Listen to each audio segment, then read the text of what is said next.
Jadi dalam Alkitab selain daripada Maria, tiada orang lain yang dipuji oleh Tuhan Yesus sebanyak 2 kali. Apakah yang Tuhan Yesus puji akan dia? Dan hari ini kita belajar tentang orang jenis kelima yang dipuji oleh Tuhan Yesus, yaitu orang yang paling miskin. Jadi kenapa orang ini dia miskin sangat dan Tuhan Yesus rela memujinya? Dan setakat manakah kemiskinannya? Pada hari ini kita selalu dengar orang kata, aku miskin, aku tak ada duit. Memang orang itu sedang menikmati kehidupan yang mewah tetapi selalu kata, aku tiada duit. Apakah maksud sebenar miskin? Apakah maksud sebenar orang yang miskin? Kita lihat Markus 12. Markus 12.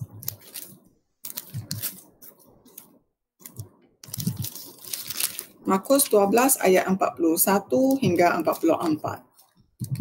Pada suatu kali Yesus duduk menghadapi peti persembahan dan memperhatikan bagaimana orang banyak memasukkan wang ke dalam peti itu.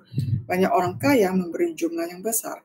42, lalu datanglah seorang janda yang miskin dan ia memasukkan 2 peser, yaitu 1 duit. Maka dipanggilnya murid-muridnya dan berkata kepada mereka, aku berkata kepadamu, sesungguhnya janda miskin ini memberi lebih banyak daripada semua orang yang memasukkan wang ke dalam. Jadi orang yang dipuji oleh Tuhan Yesus di sini adalah seorang janda yang sangat miskin. Janda maksudnya suaminya telah meninggal. Dan persoalannya, adakah dia mempunyai anak?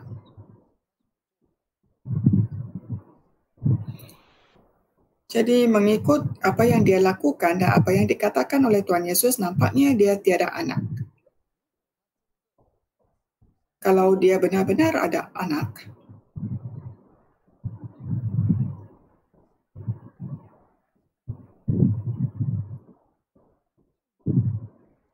kalau dia ada anak dan dia rela mempersembahkan semua yang ada padanya, ia memang mengejutkan kita.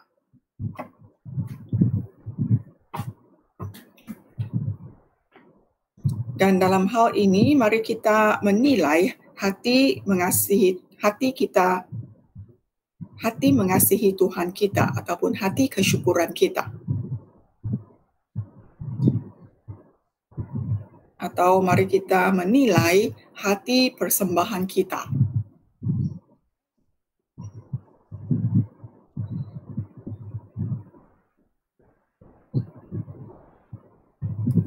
Jadi pada permulaannya ayat 41 menyatakan Yesus duduk memperhatikan bagaimana orang banyak memasukkan wang ke dalam peti itu. Dalam buku-buku Injil, jarang sekali kita melihat Tuhan Yesus duduk. Lebih-lebih lagi duduk memerhatikan orang membuat persembahan.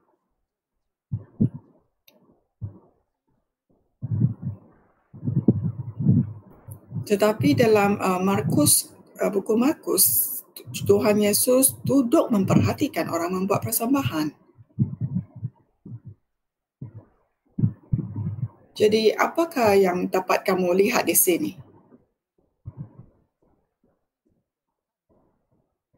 Jadi Tuhan Yesus memang mementingkan persembahan setiap kita.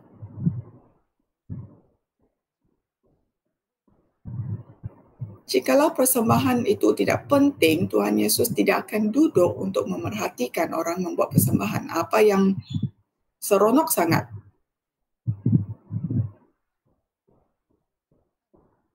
Dan saudara dan saudari sekalian, Tuhan Yesus memang mementingkan persembahan kita.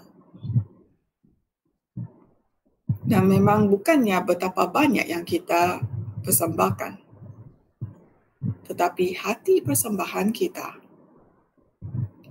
Kenapa pendeta berkata sedemikian?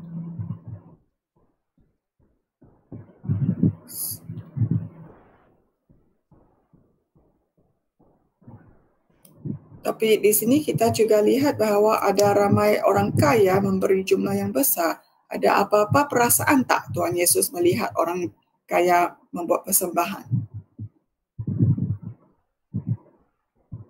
Jadi Tuhan Yesus tidak mementingkan jumlah yang dipersembahkan.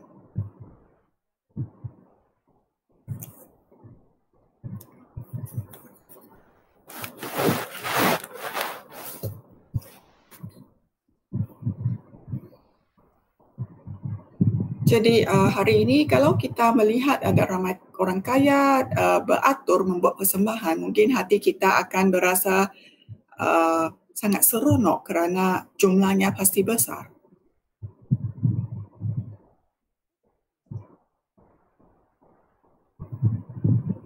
Jadi memang kita menanti-nantikan jumlah yang besar yang akan dipersembahkan oleh orang kaya. Dan apabila bendahari membuat pengumuman berapa banyak yang kita telah kumpul, semua berasa sukacita, gembira. Kerana memang benar kita mementingkan jumlah itu.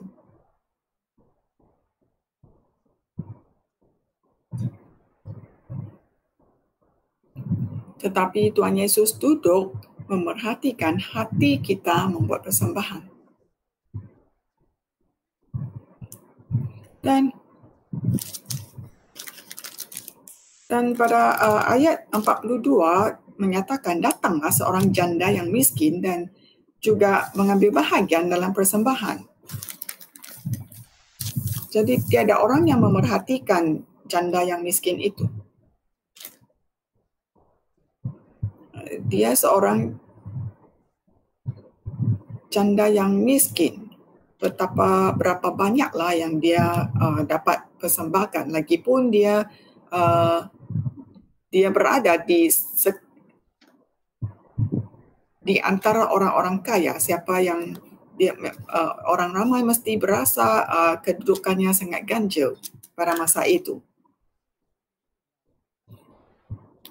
Jadi tiada orang yang mengambil peduli tentang dia.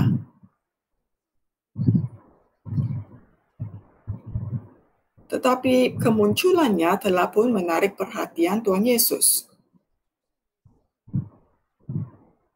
Dan kemunculannya juga menyebabkan menarik perhatian Tuhan Yesus, memerhatikannya.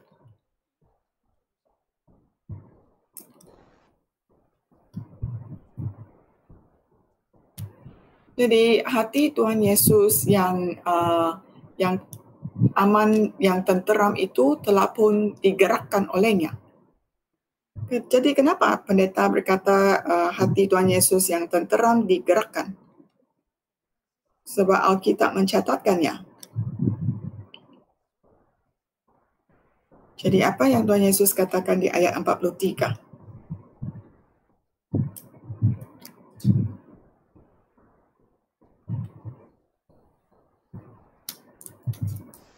Jadi Tuhan Yesus memanggil murid-muridnya dengan segera dan suruh mereka memperhatikan.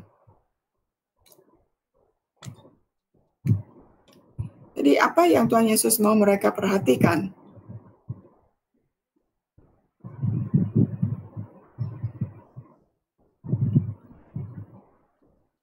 Jadi Tuhan Yesus menyuruh mereka melihat janda miskin itu memberi persembahan.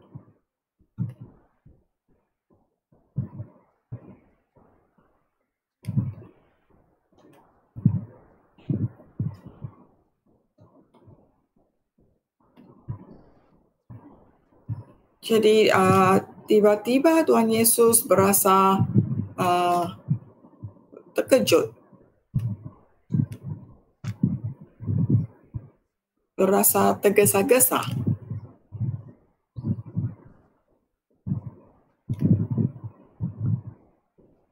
Jikalau persembahan kita menggerakkan hati Tuhan Yesus, maksudnya persembahan kita itu sangat berjaya.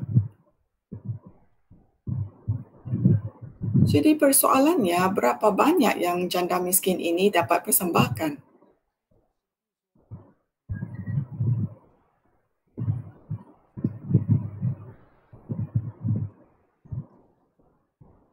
Jadi Tuhan Yesus menyatakan di sini sesungguhnya janda miskin ini memberi lebih banyak daripada semua orang yang memasukkan wang ke dalam peti persembahan. Jadi ini betul-betul mengejutkan semua orang.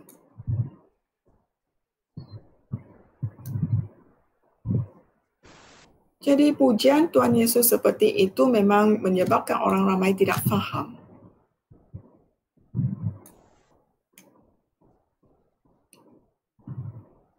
Dan Tuhan Yesus kata dia memberi lebih banyak daripada semua orang. Mana boleh?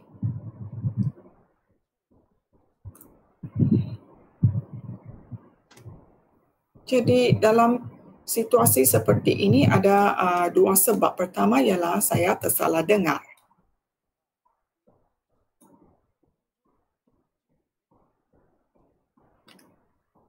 Kedua, saya tidak tersalah dengar, yang salah itu Tuhan Yesus. Tuhan Yesus tersalah cakap. Jadi takkan dia membuat persembahan lebih banyak daripada orang kaya sebab janda ini memang seorang yang miskin.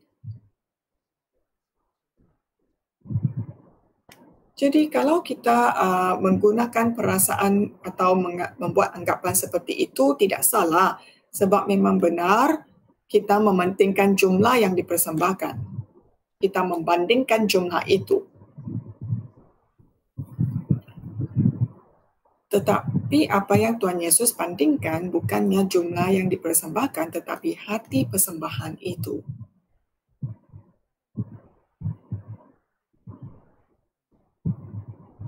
Kalau kamu mau membuat perbandingan jumlah wang itu pun boleh juga.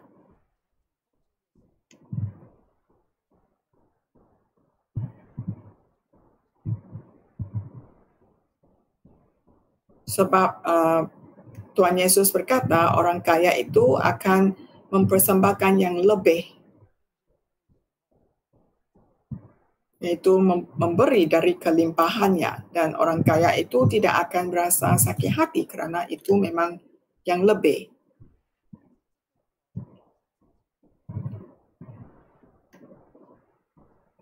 Tetapi janda yang miskin ini dia tidak cukup, tetapi dia rela mempersembahkan semuanya yang ada.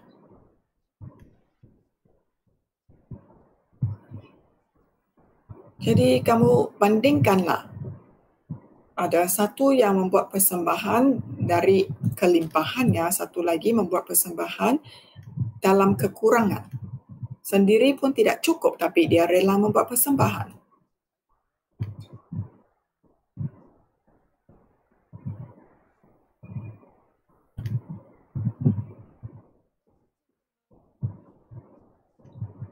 Jadi bagi orang kaya, mereka mempersembahkan jumlah wang yang mereka perlukan untuk kenikmatan. Tetapi janda miskin ini mempersembahkan jumlah wang yang dia perlu untuk kehidupan.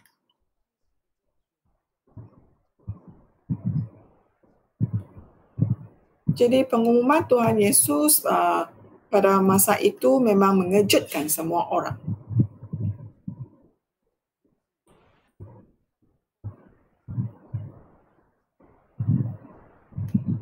Jadi orang ramai melihat berapa banyak yang kamu persembahkan, tetapi Tuhan Yesus melihat berapa banyak yang kamu yang tinggal.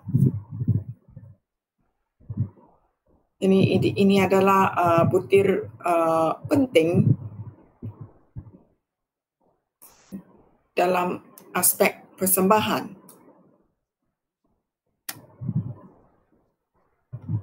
Jadi kita lihat berapa banyak orang itu persembahkan, tetapi pada hakikat berapa banyak yang dia ada lagi lebih banyak daripada apa yang dia persembahkan.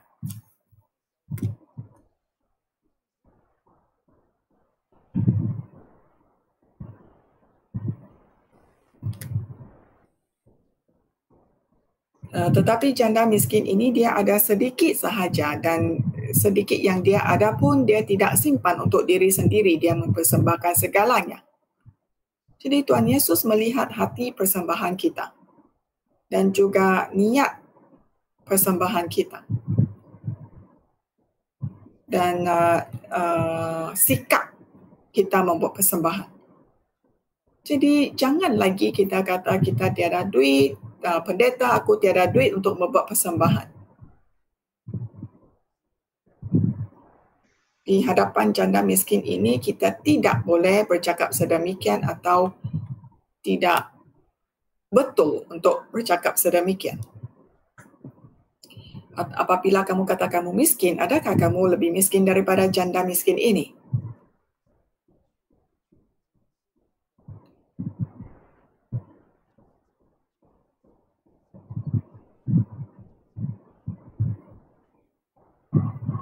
Sebab sini Tuhan Yesus kata dia memberi dari kekurangannya semua yang ada padanya, iaitu seluruh nafkahnya. Adakah kamu miskin seperti janda miskin ini? Jadi kalau dia begitu miskin pun dia boleh membuat persembahan, memberi kesyukuran dan memuliakan Tuhan.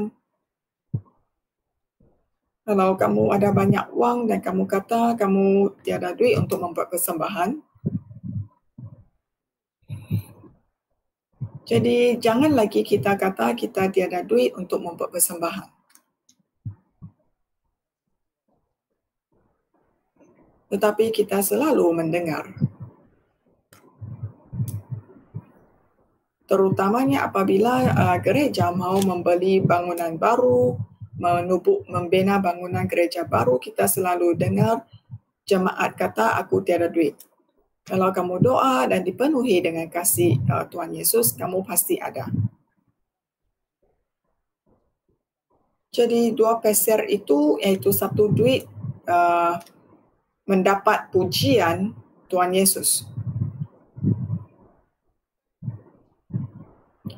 Jadi kalau kamu kata 2 peser itu senang saja, 2 peser itu tak banyak. Tetapi 2 peser bagi janda miskin itu adalah segalanya. Jadi boleh kamu lakukan sedemikian? Aku tidak boleh. Kita haruslah faham tentang pengajaran persembahan.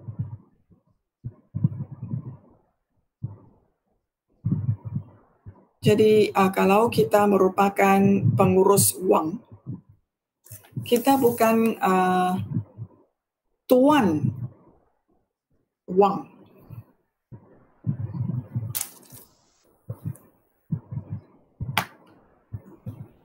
Jadi tuan sebenar segala kewangan kita adalah Tuhan. Tuhan merupakan tuannya.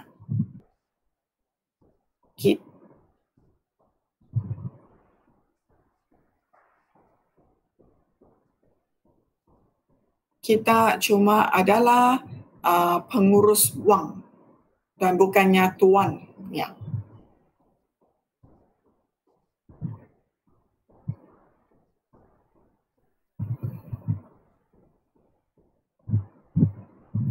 Jadi memandangkan wang itu memang milik Tuhan Yesus dan kita cuma menguruskan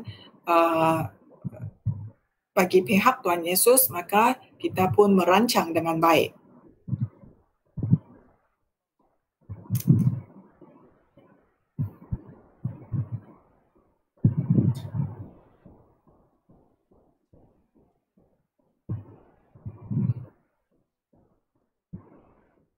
Kalau kita mengumpulkan dan menjimatkan wang dengan banyak dan simpan di dalam poket sendiri, apabila rumah Tuhan Yesus mau menggunakan wang, kita pun simpan sahaja, itu bukannya maksudnya menguruskan wang. Jadi butir kedua yang kita harus faham adalah kita merupakan pengurus wang Tuhan Yesus.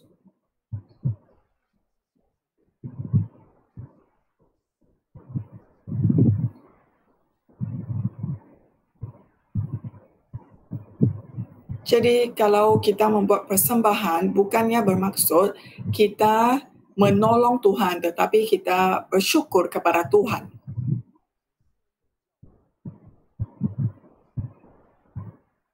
Kalau kita menolong Tuhan, maksudnya Tuhan ataupun gereja berhutang kepada kita. Tetapi kalau kita membuat persembahan dengan hati kesyukuran, ya berbeza. Jadi semua yang membuat persembahan haruslah faham.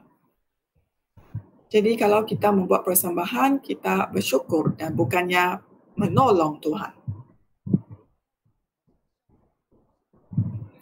Seperti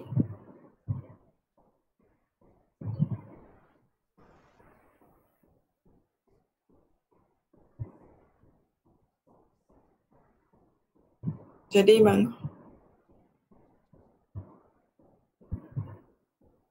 menghormati Tuhan Yesus adalah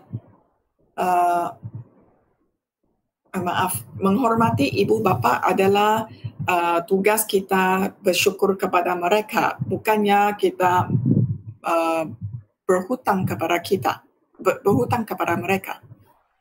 Jadi kalau kita ada hati yang bersyukur menghormati ibu bapa akan berasa mulia dan gembira.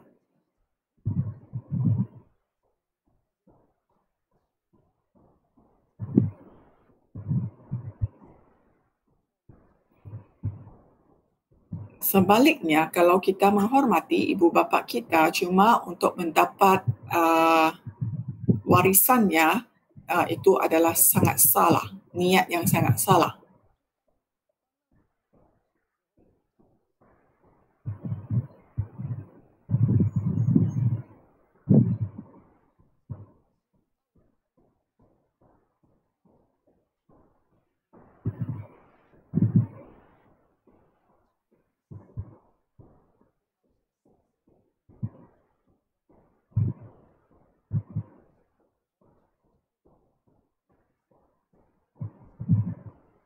Jadi kalau pada satu hari apabila ibu bapa membacakan wasiat mereka dan memberi kita sedikit sahaja dan kita mula bersungut-sungut dan mengadu bahawa saya telah membuat ini dan itu, kenapa kamu memberi saya sikit sahaja? Maksudnya kamu bukannya menghormati ibu bapa tetapi kamu ada niat yang tersirat.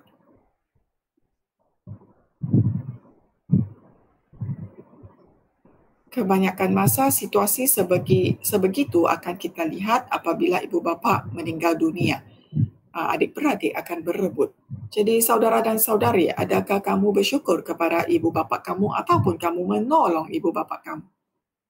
Jadi membuat persembahan itu haruslah dengan sukarela dan bukannya dipaksa.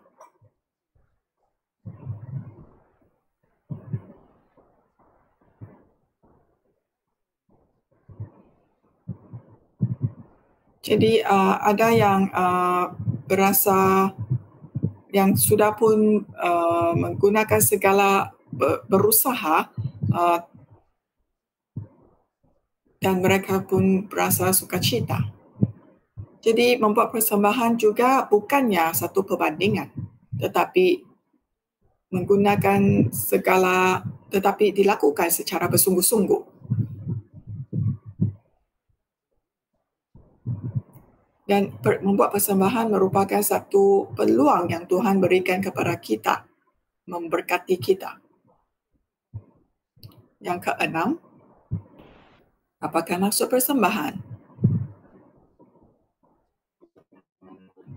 Membuat persembahan juga bermaksud kita memberikan hati kita kepada Tuhan Yesus.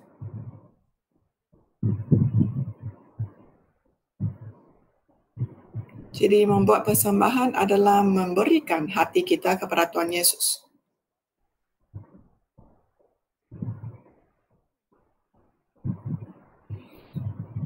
Seperti Maria, dia mempersembahkan minyak narwastu yang begitu berharga yang paling mahal kepada Tuhan Yesus.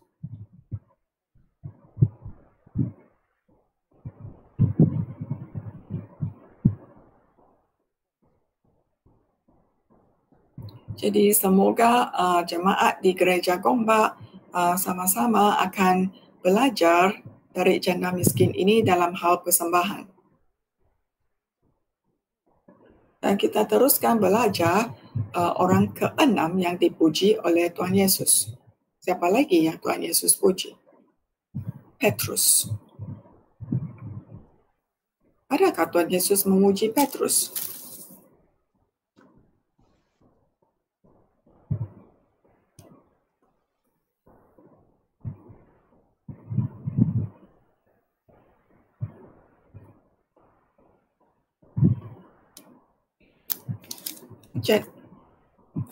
Jadi kalau kita teringatkan Petrus, dia seorang yang menafikan Tuhan Yesus, yang tidak mengakui Tuhan Yesus. Mana boleh Tuhan memujinya. Sebenarnya Tuhan Yesus ada juga memuji Petrus. Bilakah Tuhan Yesus memuji Petrus? Apakah yang dia lakukan sehingga kan Tuhan Yesus memujinya? Kita lihat Matius pasal 16. Matius pasal 16 ayat 13 hingga 17.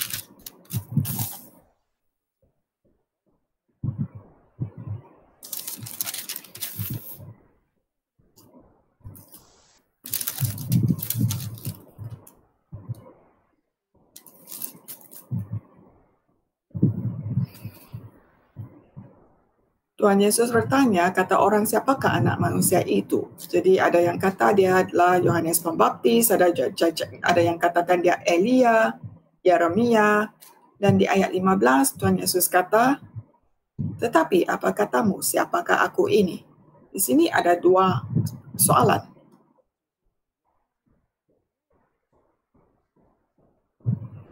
Yang pertama, Tuhan Yesus kata orang, aku ini siapa? Soalan kedua, apa kata kamu? Siapakah aku ini? Jangan pedulikan apa yang orang lain kata. Orang lain tidak mengenal aku dan tidak faham akan aku. Bagaimana pula dengan kamu?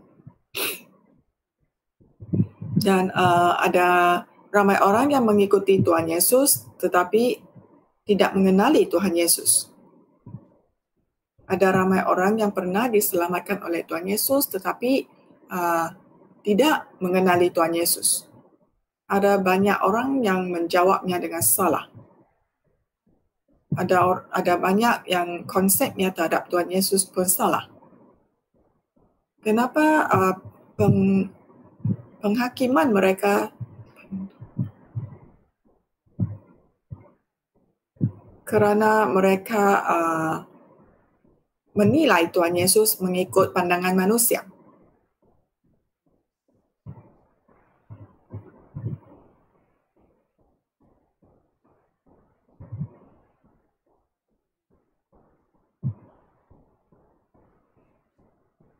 Jadi orang lain menilai Tuhan Yesus sedemikian, mereka pun ikut cara orang lain menilai Tuhan Yesus.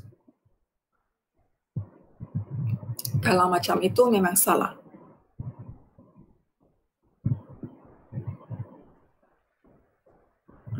Jadi kamu rasa Tuhan Yesus kata jangan pedulikan apa yang orang lain cakap. Bagaimana pula dengan kamu? Apa kata kamu?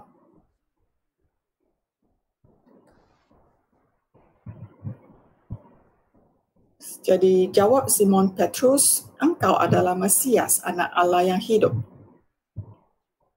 Jawaban Simon Petrus itu begitu jelas, ringkas dan tepat. Kamu adalah Mesias, anak Allah yang hidup.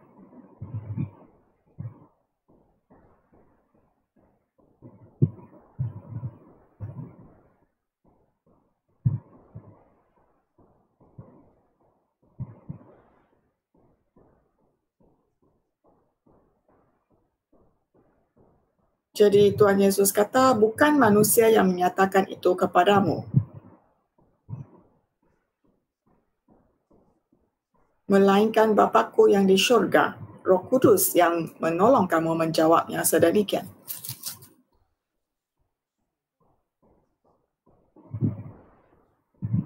Jadi ini bukannya merupakan satu jawapan dari segi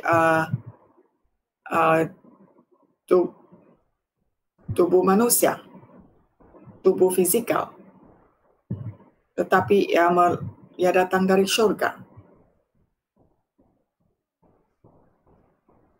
Kalau kita mau mengenali Tuhan Yesus yang datang dalam tubuh darah daging, ataupun Tuhan benar yang datang dalam tubuh darah daging,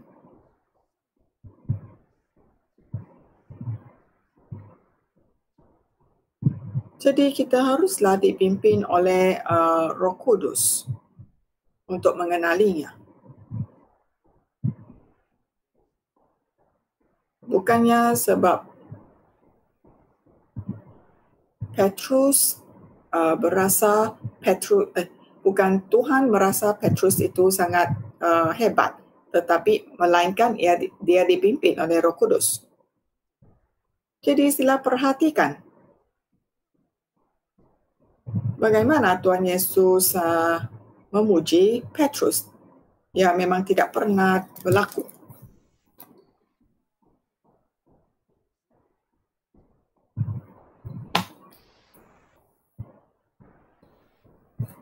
Jadi di sini Tuhan Yesus berkata dia ialah Simon Petrus. Simon berasa dengar, bermakna dengar.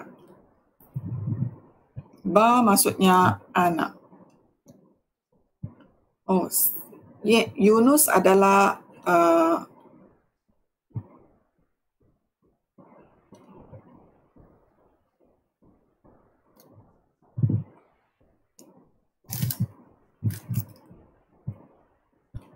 Simon bin Yunus. Tuhan Yesus menggelarnya sebagai Simon bin Yunus.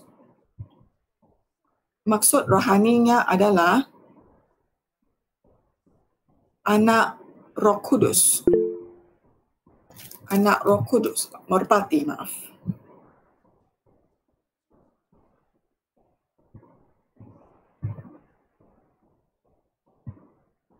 Jadi Yunus bermaksud burung merpati. Jadi maksud rohani Simon bin Yunus adalah kamu harus mendengar pimpinan Roh Kudus.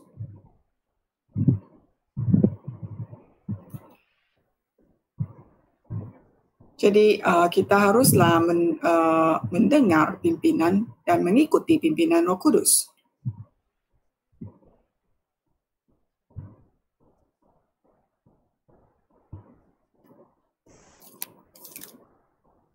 Jadi biasanya Tuhan Yesus tidak memuji si Petrus, tetapi kali ini Tuhan Yesus menggelarnya Simon bin Yunus. Dengarlah.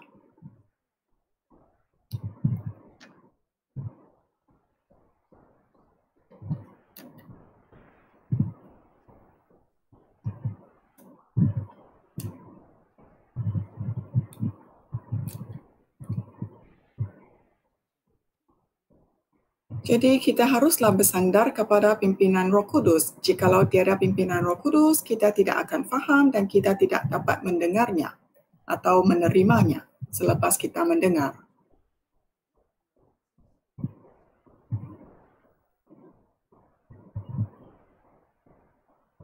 Jikalau kita mengenali Tuhan Yesus melalui pengetahuan manusia, itu sememangnya salah. Dan akhirnya kita tidak akan percaya kepada Tuhan Yesus lagi.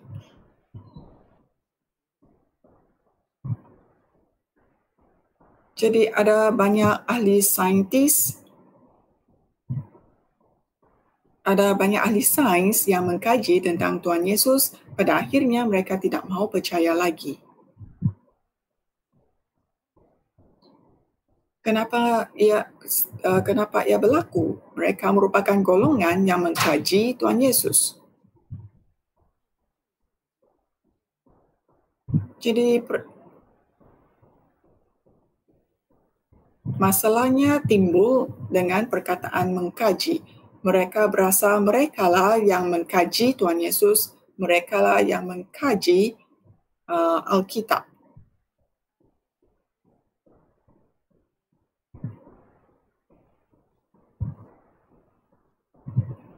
Jadi kalau kita telah sesat dalam kajian,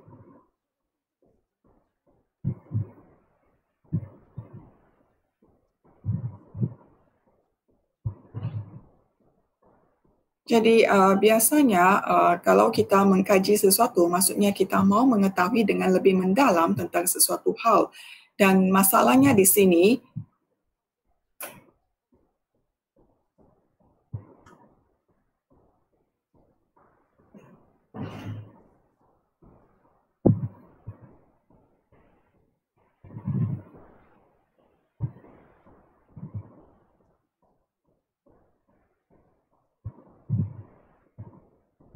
Masalahnya mereka terperangkap dalam kajian itu sebab segala keputusan yang mereka dapati itu adalah hasil kajian mereka sendiri.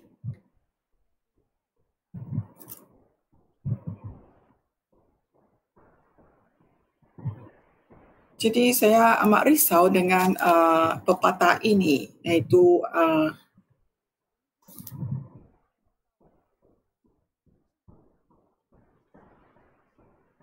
kajian kebenaran gereja kita. Jadi kita juga ada sesi kajian kebenaran dalam Alkitab. Benar-benarkah kita mengkaji ataupun yang sepatutnya diilhamkan oleh Roh Kudus? Lebih baik kalau kita bertukar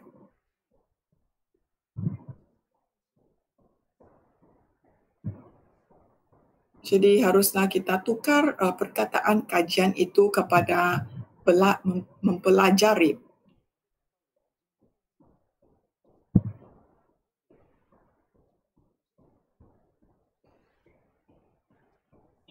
Jadi seperti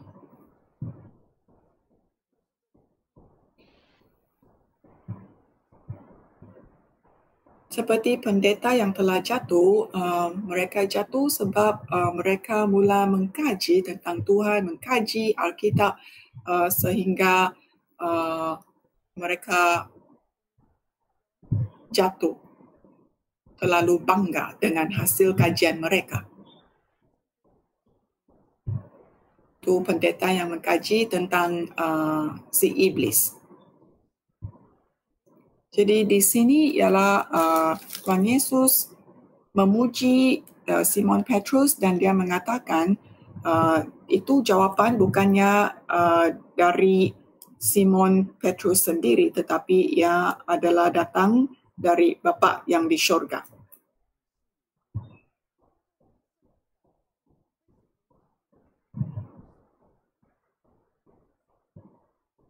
Jadi Tuhan Yesus pun berkata, berbahagialah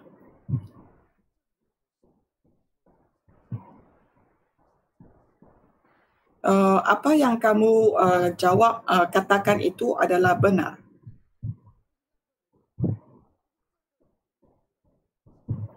Sebab bukan manusia yang menyatakan itu kepadamu, melainkan Bapa-Ku yang di syurga, yaitu diilhamkan oleh Roh Kudus, bukannya dari manusia.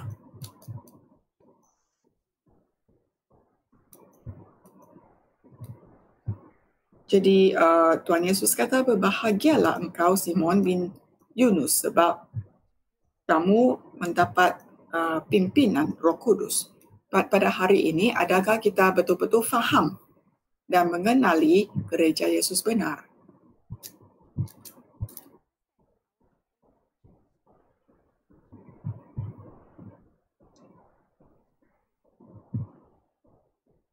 Jadi iman kepercayaan kita pada mulanya memang sangat kukuh. Dan pada masa itu pun tiada kajian. Semuanya bergantung kepada ilham Roh Kudus, pimpinan Roh Kudus.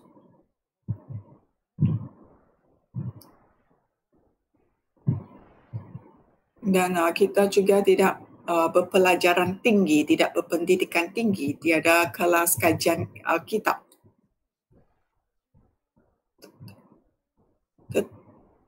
Tetapi selepas 100 tahun, baru kita merasakan betapa berharganya, betapa benarnya Alkitab ini.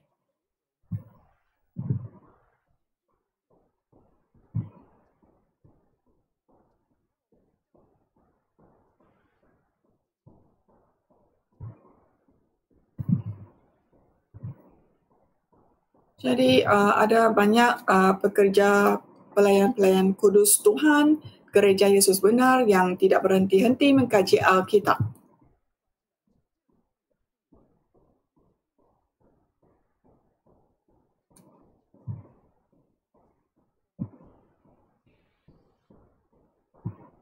Jadi lebih banyak kamu mengkaji, sepatutnya hasil kajian kamu lebih lagi mengukuhkan iman kepercayaan dan kebenaran di gereja Yesus benar. Tetapi apa yang berlaku pada hari ini adalah sebaliknya. Semakin banyak mereka mengkaji, semakin banyak mereka bertentangan dengan ajaran gereja Yesus benar.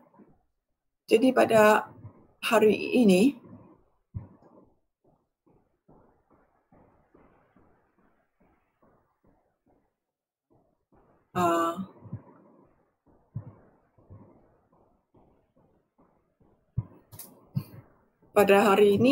saya berasa bertekanan apabila saya menghadiri sesi kajian Alkitab.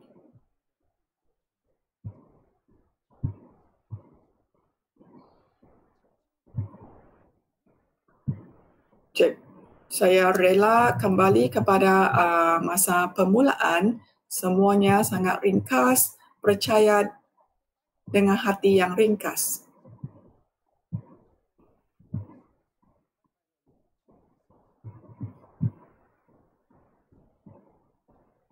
Terutamanya percaya yang senior, yang sudah tua, mereka percaya dengan hati yang ringkas dan dipenuhi oleh Roh Kudus. Jadi pekerja-pekerja suci gereja Yesus benar, haruslah kamu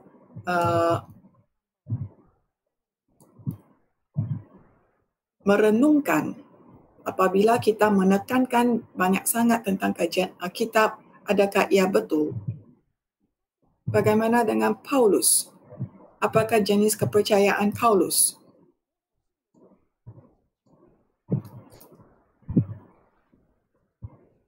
Jadi saya percaya siapa yang aku percaya. Jadi lebih banyak seksaan, penganiayaan pun Paulus tidak bergoyah. Jadi iman kepercayaan yang kukuh yang ada pada Paulus, adakah itu hasil daripada kajiannya tentang Tuhan?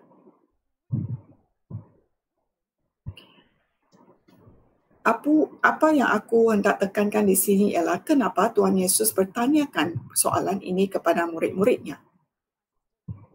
Ada 3 latar belakang yang harus kamu perhatikan. Kita kembali ke ayat 13.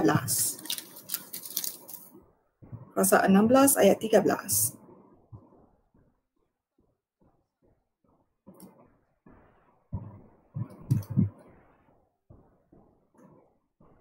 Setelah Yesus tiba di daerah Kaisaria Filipi, sila ambil perhatian, Kaisaria Filipi, dan Tuhan Yesus mula bertanya.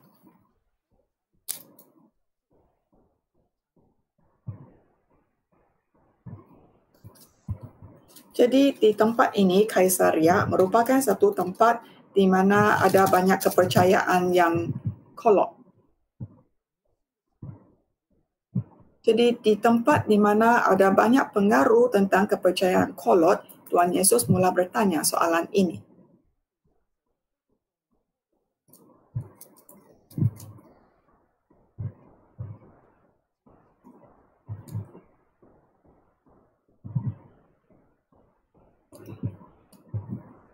Jadi Tuhan Yesus bertanya dalam keadaan sebegitu yang dipenuhi dengan pengaruh pengajaran kolot, adakah kamu masih lagi percaya kepada aku? Adakah kamu benar-benar mengenali aku?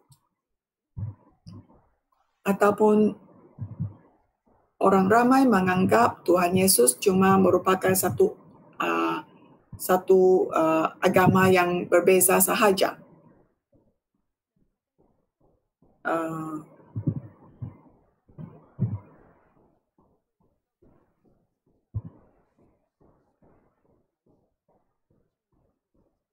Jadi latar belakang butir pertama adalah pada masa itu Tuhan Yesus akan masuk ke dalam penderitaan disalib.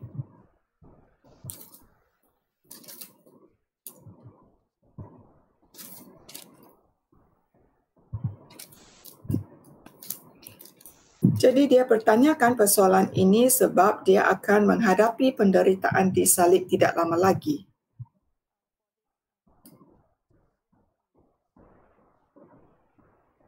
Dan pada masa itu, terutamanya murid-muridnya haruslah benar-benar mengenali Tuhan Yesus.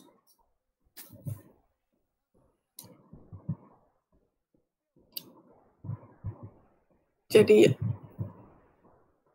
orang ramai, orang banyak, mereka tidak mengenali Tuhan Yesus, mereka salah anggap tentang Tuhan Yesus, tidak mengapa. Yang penting ialah murid-murid Tuhan Yesus.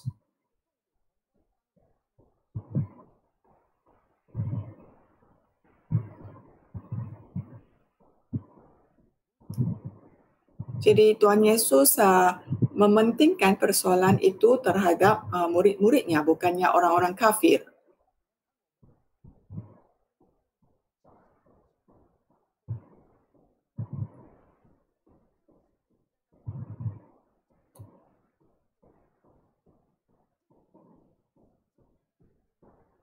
Jadi persoalannya adalah kita tidak kisah bagaimana orang kafir gereja yang lain memandang gereja Yesus benar. Yang penting adalah jemaat gereja Yesus benar, pelayan-pelayan kudus gereja Yesus benar, bagaimana mereka memandang Tuhan Yesus, gereja Yesus benar.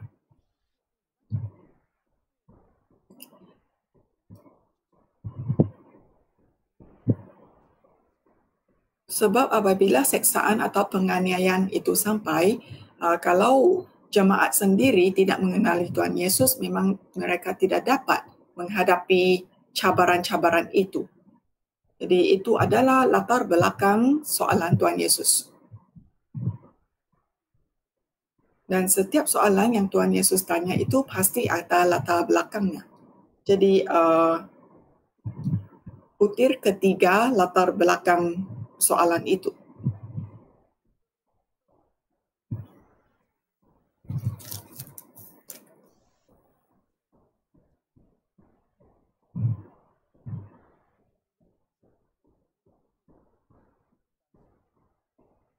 Jadi pada masa itu sorakan orang ramai terhadap Tuhan Yesus semakin sejuk. Maksudnya tidak berkobar-kobar lagi.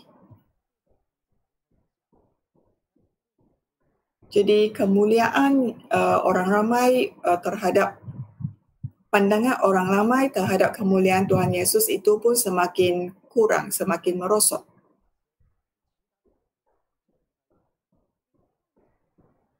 Jadi ada beberapa orang murid Tuhan Yesus sudah mula meninggalkan Tuhan Yesus dan mereka tidak mau lagi mendengar khotbah Tuhan Yesus.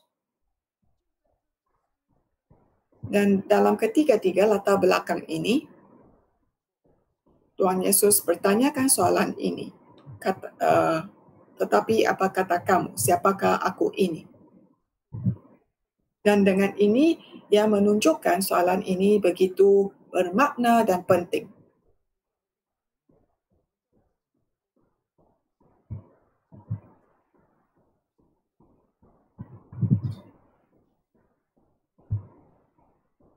Jadi selepas 100 tahun, ada juga jemaat gereja Yesus benar yang mula menyerang gereja kita sendiri.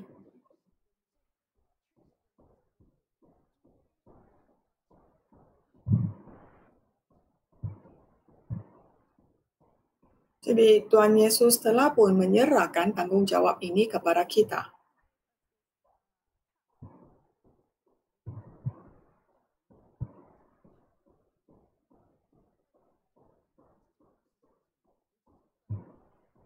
Kalau kita sendiri meragu-ragu akan kepercayaan kita, bagaimana kita boleh membawa orang lain ke kerajaan syurga?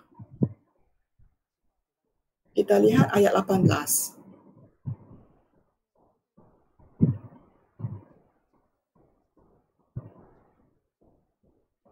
Engkau adalah Petrus dan di atas batu karang ini aku akan mendirikan jemaatku dan alam maut tidak akan menguasainya. 19. Kepadamu akan kuberikan kunci kerajaan syurga. Jadi bila masakah Tuhan Yesus memberikan kunci kerajaan syurga kepada kita? Yaitu apabila kita menjawab dengan tepat dan betul seperti Petrus.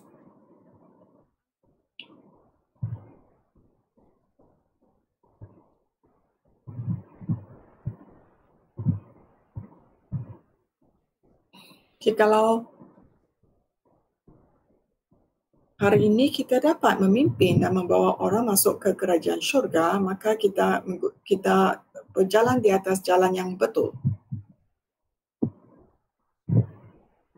Dengan berani kita mengumumkan kita adalah gereja yang benar.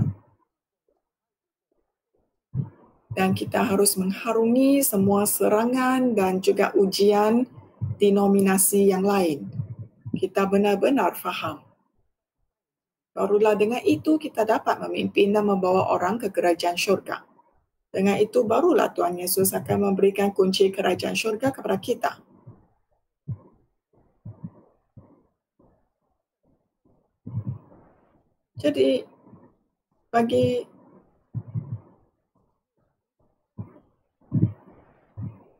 Jadi kalau kamu ragu-ragu, kamu tidak benar-benar mengenali Tuhan Yesus, bagaimana kamu ada kuasa untuk memimpin orang lain? Kalau kita salah anggap tentang gereja Tuhan Yesus atau kita tidak mau turut kepada gereja Yesus, bagaimana gereja itu akan membawa orang untuk diselamatkan? Bagaimana kita membawa orang ke kerajaan syurga?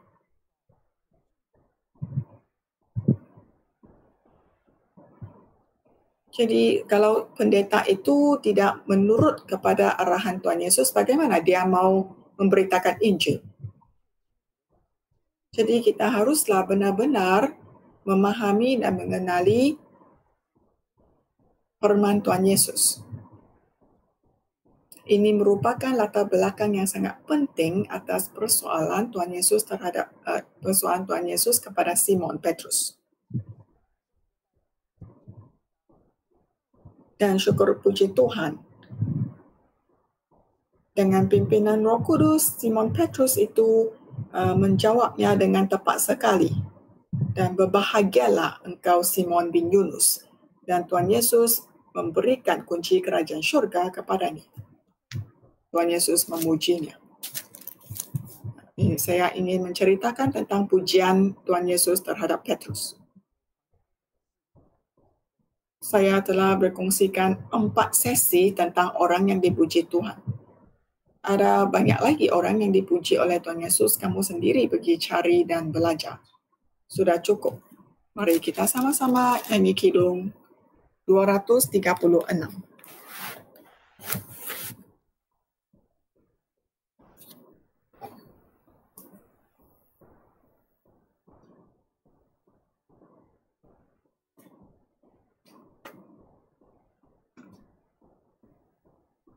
Blessed assurance, Jesus is mine. Oh, what a foretaste! 我主我的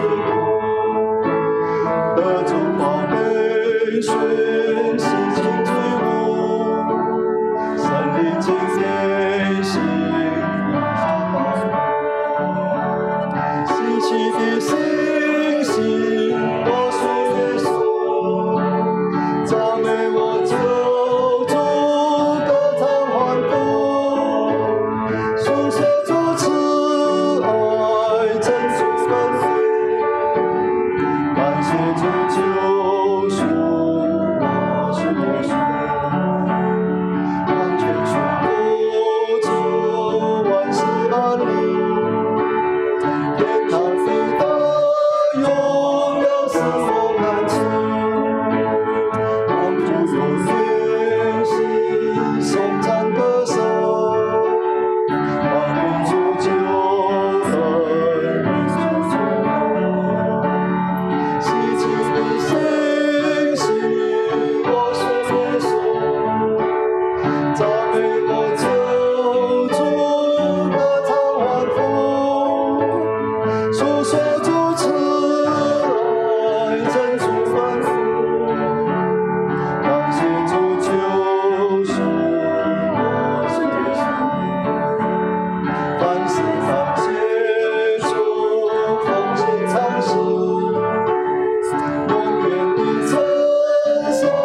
出手主慈爱，真主传说，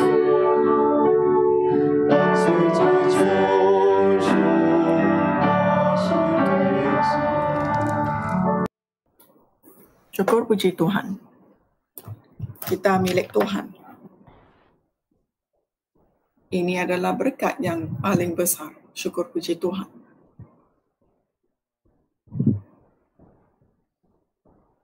Jadi petang nanti kita masih ada lagi kebaktian jam 3.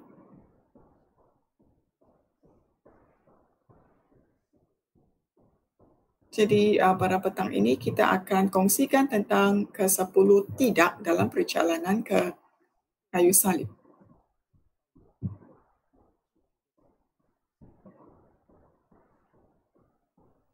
Jadi dalam perjalanan ke kayu salib ada 10 perkara yang kita suka lakukan pada hari ini.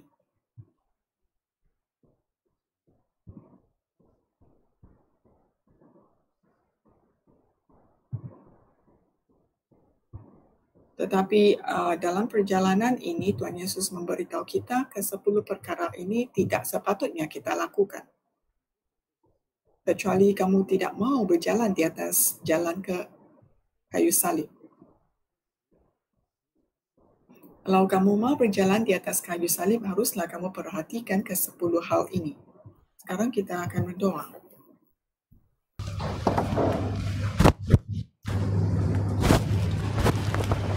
奉主耶稣圣名祷告，哈利路亚！感谢赞。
阿门。希奇的星星，我属耶稣，赞美我救主，歌唱欢呼，诉说主慈爱，真主恩典，感谢主救赎，我属耶稣。希奇的星星，我属耶稣，赞美我救主，歌唱欢呼，诉说主慈爱，真主恩典，感谢主救赎，我属耶稣。阿门。哈利路亚，感谢主耶稣。 Syukur puji kepada Tuhan Yesus. Kita bersyukur kepada Tuhan atas pimpinannya pada kebaktian Sabat pagi. Dan hari ini jam 3 dan juga malam ini pun kita ada kebaktian. Kita jumpa lagi nanti.